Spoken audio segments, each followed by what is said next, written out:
guys, it's Sam, and this is my spoiler-filled gripe on Eon by Alsion Goodman. As I said, this video will have spoilers in it, so if you've not read this book, go ahead and check out my spoiler-free review, which will be linked on the screen. So I just finished ranting about this book in my review, so I'm just gonna continue ranting about it here.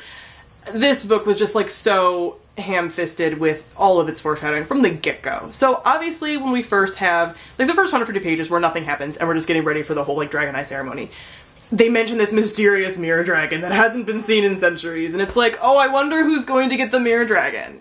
I wonder, oh my god. But then you have to take like 150 pages to get to it, and it's like, okay, like that's pretty obvious that was gonna happen. Pretty obvious that was gonna happen. Ooh, magical mysterious dragon hasn't been around. I wonder if our main character is going to take like the power from it. I wonder.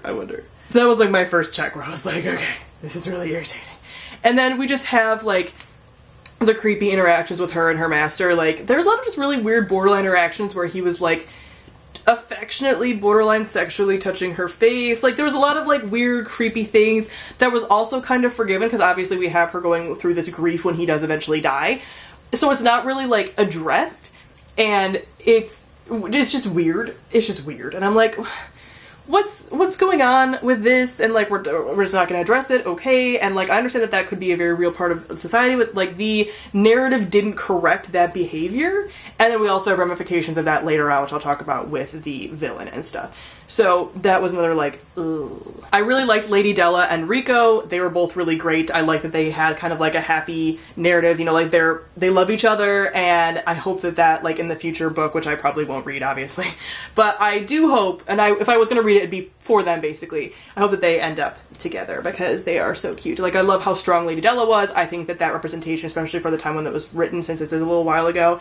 that was handled really well. Yes, she faced oppression, but it ultimately was like the narrative pointed to that oppression being wrong. The narrative also said and plainly said that she was a woman. The people around her, like all the good guys, all said she's a woman. You know, like everything was handled really well as far as that trans representation, so that was really nice to see. And those whole gender expressions as far as like Iona and Eon as kind of like two separate characters and expressing her gender and like dampening her gender and stuff like that. That was all really cool. I liked that. So after we have her ascending and becoming the Dragon Eye and stuff, then we just have like this really long drawn out thing of her like still calling her master, which I understand is ingrained behavior. At the same time, I'm just like, can we please, like, you're in a really dangerous situation.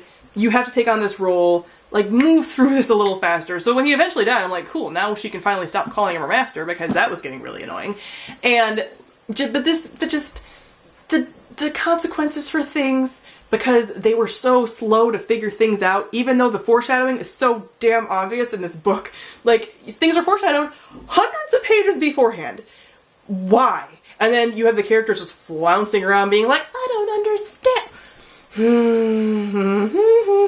So when you finally get her getting the book pearl thing and being attracted to her and whatever, and then she obviously has to go and do the whole monsoon thing, and she's like, I'm gonna take this basically steroid that bad guy has and suppress my lady energy because I can't get my mirror dragon to appear to me.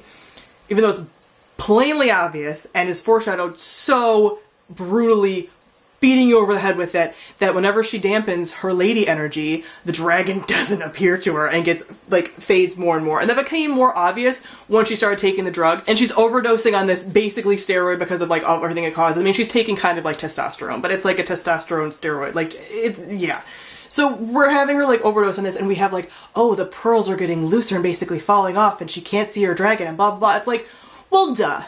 Well, duh, the dragon is attracted to you because you're a lady. Oh, the dragon magically disappeared for like hundreds of years and ladies aren't allowed to become dragon eyes, and this mirror dragon has been gone just magically for that reason. And we have, oh my god, we have the text which had been mentioned earlier that like, oh, ladies have their own lady text. And, oh, I can't read this text, it's weird. Oh, I wonder if it's the lady text that only ladies can read.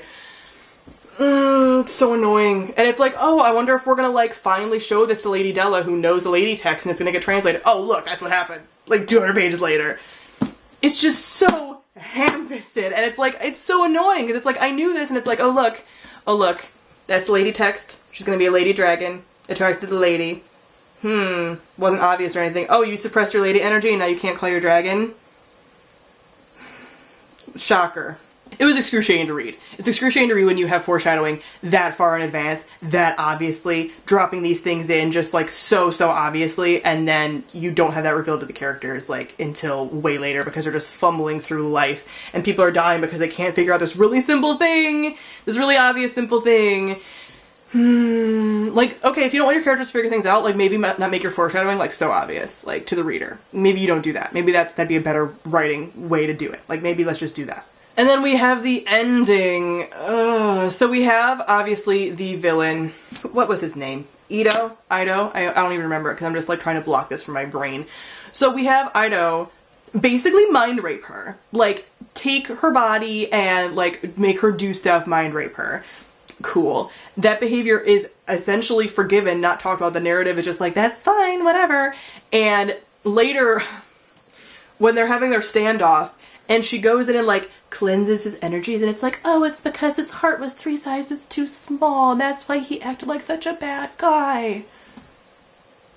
Let's forgive him. Okay, so you got yourself into this really messed up situation with this other really bad guy, but like you can come with us and save yourself. Like I'm gonna forgive you for mind raping me and then almost raping me because of course these two energies have to come together to create this super evil weapon, and that includes physical contact. So I'm gonna have to rape you. I'm pulling off your clothes and then you cleanse my energy and like, oh, are you okay?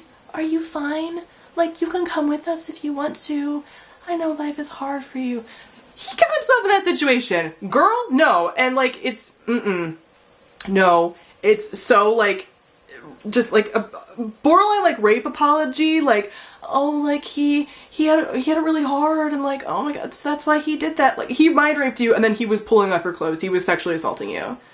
He was going to penetrate you. But 2 seconds later you're like, oh, it's because his compassion zone was bad. And then we have just like the cherry on top of her being a disabled character, which is really cool. And like she was this really strong character as far as like magical abilities eventually, blah, blah, blah. And she was disabled and then we magically heal her. The magic disabled getting healed plot, because we can't have disabled people being badass. Oh no, no, she can't have like a limp and be badass. No, her dragon has to heal her because now she's allowed to come into her own and be like really badass. You see why I have a lot of problems with this book. I think this book could have been really strong and it just... I just don't think it was. I just don't think it was. I think that the foreshadowing and the writing was like really bad. Again, I mentioned in my review, I'm not even sure how the world building is because I wasn't able to find any reviews from people who are of Japanese or Chinese culture because the author said that it's kind of a fusion of both. So I wasn't able to find any people that were specifically talking about the cultural representation. So I don't know if the cultural stuff is like good.